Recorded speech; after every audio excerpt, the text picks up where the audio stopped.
ছোটবেলা থেকেই মেয়েরা সবসময় তার বাবাকে একটু বেশিই ভালোবাসে। আর বড় হবার পর প্রতিটা মেয়েই চায় তার বাবার মতো একজন বিশ্বস্ত সঙ্গী।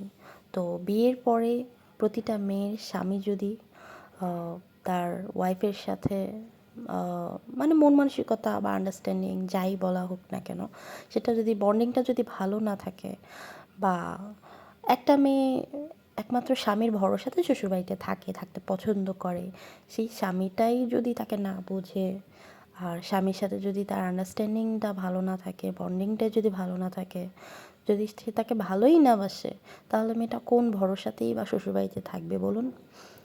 আর মেয়েরা সব কিছুই সহ্য করতে পারে, যত কষ্টই হোক, বাচ্চা সামলানো, সংসার সামলানো, যত কাজকর্ম আছে সব কিছুই সহ্য করতে পারে, শুধুমাত্র একটা স্বপ্নে, একটা ভরসায়, যে দিন শেষে যখন রাত হবে তার জীবনসঙ্গীরা তাকে একটু সান্ত্বনা দিবে, তাকে ভালো বুঝবে, তার কথা শুনবে মনোযোগ দিয়ে, তাকে একটু সময় দিবে, সেই আশাতেই তো নাকি। তো সেটুকু যদি একটা মেয়ে না পায়, এটুকুই যদি সে না পায়, তাহলে সে কোন ভরসাতে শ্বশুরবাড়িতে থাকবে বা কাজকর্ম করবে, বা তার হাজব্যান্ড যদি তাকে না বোঝে, তাহলে সে কোন ভরসাতেই তার হাজব্যান্ডের বাসায় থাকবে। হ্যালো এভরিওয়ান, আসসালামু আলাইকুম। তাওয়ান্না তাসনিম পেজ থেকে সবাইকে স্বাগতম। চলে আসলাম প্রতিদিনের মতো আজকে একটা রান্নাবান্নার ভিডিও নিয়ে। তো দেখতেই পাচ্ছেন আমি এখানে কিছু মাছ, এগুলোকে আমরা চাপিলা মাছই বলে থাকি, আপনারা কি মাছ বলেন অবশ্যই জানাবেন। আবার অনেকে যেগুলো ছোটো ঝাটকা মাছও নাকি বলে, আমি সঠিক জানি না এগুলো ঝাটকা মাছ কিনা, তবে আমরা চাপিলা মাছই বলে থাকি। এই মাছের স্বাদটা কিন্তু অনেকটা ইলিশ মাছের মতোই মনে হয়। তো এগুলো মুচমুচু করে ভাজি করব আজকে, এই জন্য আর কি এগুলো পরিষ্কার করে নিয়েছি ভালো করে ধুয়ে। তারপরে এখন আমি মশলা মাখিয়ে নিলাম। আর এগুলো টমেটো দিয়ে ভুনা করলেও ভালো লাগে খেতে, তবে আমার শ্বশুরবাড়িতে এগুলো কেউ রান্না করে খায় না, সবসময় ভাজি করেই খাওয়া হয়। তো এগুলো মুচমুচি করে এখন ভাজি করে নিব, শুকনো মরিচ দিয়ে গরম ভাতের সাথে খেতে অনেক ভালো লাগে আর কি, সেজন্য। আর আজকে তেমন কিছুই রান্নাবান্না করব না, সব হালকা পাতলা রান্না, শর্টকাট সিম্পল রান্নাবান্না করব আর কি। তো এই যে আমার মাছগুলো রেডি, এখন আমি তেলে দিয়ে দিচ্ছি, তেলটা গরম হওয়ার পর। আর পুরনো জিনিসের একটু কদর বেশি থাকে, কথায় আছে না। তো অনেকেই আছে ভিডিওতে দেখে বলে যে বাসায় কি ভালো করে নেয় নাকি, এরকম জিনিস কেন ব্যবহার করেন। আসলে যখন কাজ করি তখন অন্যরকম একটা ইন্টেনশন নিয়ে কাজ করি, তখন আর মনেই থাকে না যে ভিডিও করব। বা যখন ভিডিও করতে যাই তখন মনে হয় যে না, এটাতে না করলে আরেকটাতে করলে ভালো হতো।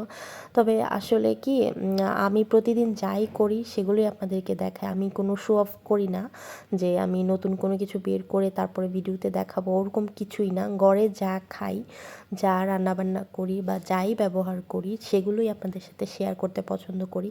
মানে আমি যেভাবে ভিডিও করতে কমফোর্টেবল, ভিডিও করতে গেলে যেন আমার কোনো প্রবলেম না হয়, আমার জন্য এক্সট্রা কোনো ঝামেলা না হয়, সো আমি ওইভাবেই ভিডিওটা করি আর কি। তো বাসাতে আমার মনে হয় শুধু আমার না, প্রত্যেকের বাসাতেই কম বেশি এরকম পুরনো কিছু তৈজসপত্র থাকে যেগুলো তারা ব্যবহার করে ফেলে না, বা যেগুলো ব্যবহার করতে অনেক বেশি কমফোর্টেবল ফিল করে। সো আমার কাছেও এরকম পুরানো কিছু করা, আমি মাছ ভাজি করতে খুব পছন্দ করি। আর আমি বিয়ের পরে আসার পর থেকে এগুলোতে কাজ করি, তো আমার কেন জানি এগুলো চেঞ্জ করতে ইচ্ছা করে না। আমার কিন্তু অনেকগুলো ফ্রাই প্যান আছে, নন স্টিকের অনেকগুলো প্যান আছে, কিন্তু আমি চাইলেই কিন্তু ভিডিওর জন্য সুন্দর কিছু এক্সট্রা কিছু নিতে পারি, কিন্তু আমার কেন জানি ইচ্ছে করে না। দেখা যায় ঘুম থেকে ওঠার পরই একটা প্যারা থাকে যে রান্নাঘরে যেতে হবে, কাজকর্ম করতে হবে, বাবু ঘুমিয়ে থাকতে থাকতে সব কাজ সারতে হবে।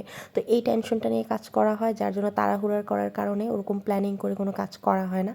ইনশাল্লাহ যখন নিজের একটা সংসার হবে, যখন মেয়েটা একটু বড় হবে, তখন সব কিছু প্ল্যানিং করে করব, তখন ভিডিও কোয়ালিটি সুন্দর করার চেষ্টা করব, তখন ব্যাকগ্রাউন্ডও খুব সুন্দর করে করার চেষ্টা করব। তো আপাতত যাই খাই, যাই করি, কোনো কিছু প্ল্যানিং মতো করি না যে ভিডিও করব সেজন্য আমি এটা করব না এটা করব, ওরকম প্ল্যানিং মতো করি না, যার জন্য আর কি এরকম।